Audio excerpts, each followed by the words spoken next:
حضرت برا بن عازب رضی اللہ تعالی عنہ فرماتے ہیں کہ ہم بارگاہ رسالت میں حاضر تھے.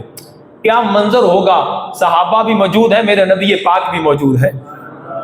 جب سن کے صحابہ کی باتیں لوگ مسلمان ہوتے تھے، اس وقت رسول اکرم کی گفتار کا عالم کیا ہوگا. فرماتے ہیں کہ ہم بارگاہ رسالت میں حاضر تھے، نبی کریم صلی اللہ علیہ وسلم نے ارشاد فرمایا. آقا علیہ الصلوۃ والسلام نے سوال پوچھا، ایل ارل ایمانی اوثق، اے میرے صحابہ یہ تو بتاؤ ایمان کی سب سے مضبوط رسی کون سی ہے؟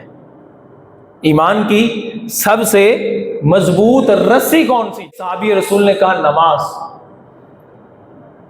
نبی پاک صلی اللہ علیہ وسلم نے فرمایا نماز بہت اعلیٰ عمل ہے، بہت افضل عمل ہے، لیکن میرے سوال کا جواب یہ نہیں. دوسرے صحابی رسول نے بارگاہ رسالت میں عرض کی، یا رسول اللہ روزے رکھنا. میرے آقا علیہ الصلوۃ والسلام نے فرمایا روزے رکھنا بڑا افضل عمل ہے، لیکن میرے سوال کا جواب یہ نہیں.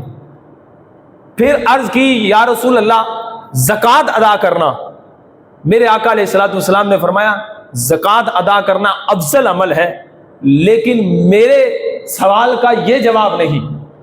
پھر ایک صحابی رسول نے عرض کی، یا رسول اللہ راہ خدا میں جہاد کرنا.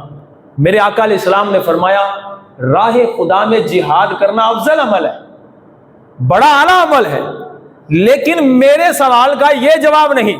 پھر خود ہی ارشاد فرماتے ہیں، صحابی رسول فرماتے ہیں نبی پاک نے تعالیٰ کی رضا کی خاطر اللہ کے بندوں میں سے نیک اولیاء کرام سے محبت کرنا، یہ سب سے ایمان کی مضبوط رسی ہے.